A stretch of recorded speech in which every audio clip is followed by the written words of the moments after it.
Mabuti sa ating kalusugan ang pag-eehersisyo. Pero wag daw sobra-sobra para hindi ma-burnout sa kaka-workout.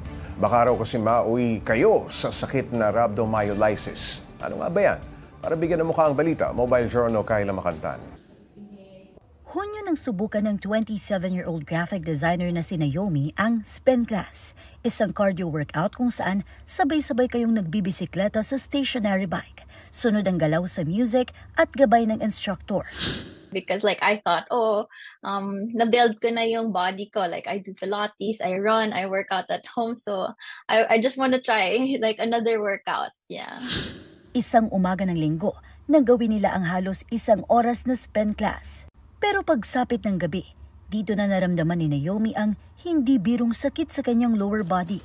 Ang akalang normal na epekto lang ng workout, tumindi at tumagal pa ng 2 araw. It was so hard to sit down because hindi na siya mabend. As in, para na siyang, how my doctor described my thighs, parang kahoy na siya. I think, again, it's pretty normal. It's just post-workout sore. My urine turned brown, iced tea colored. So I think that was the first red flag for me. Dahil dito, minabuti na nilang pumunta sa ospital. Ang medical condition na nakuha ni Naomi mula raw sa matinding pagsabak sa spin class, tinatawag na rhabdomyolysis. Actually, yung peak nito is within the 24 and 72 hours since the inciting event.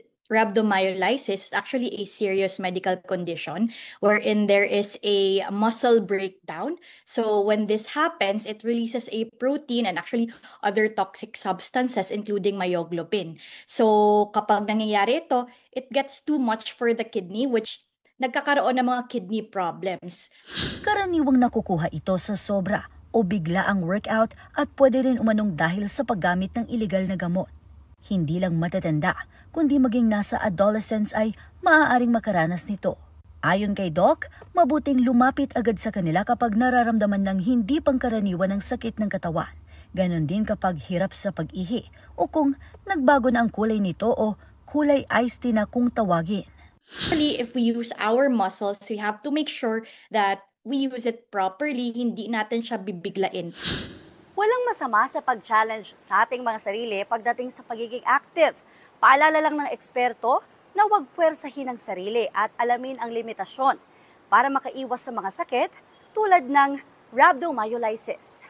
Mobile Journal, Kayla Macantan, hatid ang mukha ng balita. Usapan pa natin ang masamang epekto ng sobrang exercise kasama si Mobile Journal, Kayla Macantan. Ikaw ba, Kayla, sobra-sobra ka mag-exercise? Hindi, sir, hindi. Baka naman hindi mo na napapansin.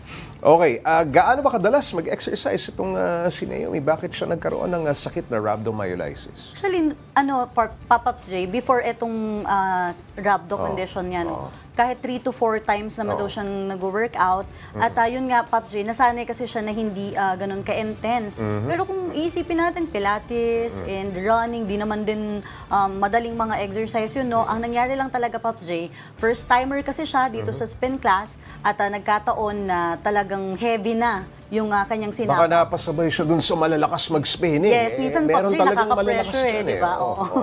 Hindi naman isang klaseng workout o sport pwedeng makuha itong sakit na ito, no? Yes. May mga nabanggit ba yung interview natin na okay, medyo bantayan nyo yung mga ganitong klase ng ehersisyo? May ganun ba?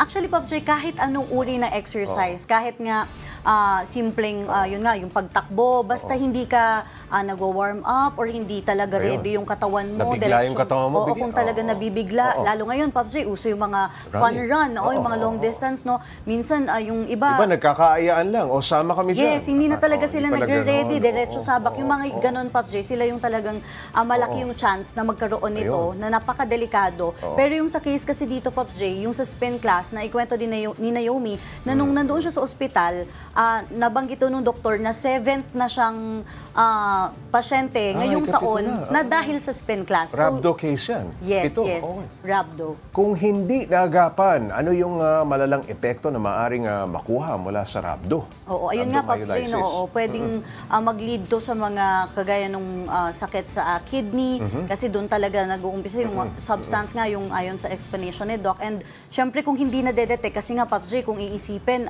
sakit ng katawan, tapos ginawa mo after an activity, isipin mo yung normal lang eh. Halimbawa, Kyla, nag-exercise ka, halimbawa, spinning or running, may posibilidad ba na bumagsak ka na lamang? Ganun, para mag-blackout ka. Ganun ba yan?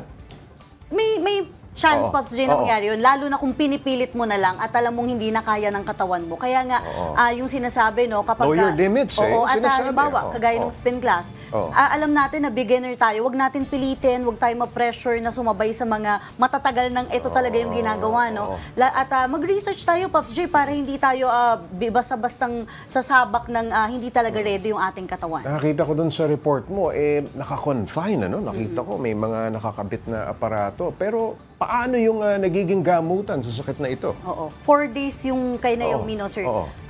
Pops J, 4 days siyang na-confine at ang ginagawa dito yung sa IV fluid. So ang ginagawa parang fina-flush yung ano sa katawan mo. Kaya yung kanya noon, ayon sa kanya, 6 liters na tubig yung kailangan niyang inumin na tubig sa isang araw. Kasi nga ang nangyayari doon, Pops J, yung sinasabi niya na color iced tea, na ihi, no? So para bumalik sa normal at mag-recover yung body mo, kailangan i-flush out. Kailangan i-flush. Kaya yon, sobrang daming liquid talaga at wala namang ipinagbabawal pagdating restrictions, pagdating sa pagkain or iba pang inumin. Talagang kailangan lang rest din talaga. Kailangan know your limits. Ingat po tayo. Maraming salamat, Mobile Journal. Kyla Bacantan.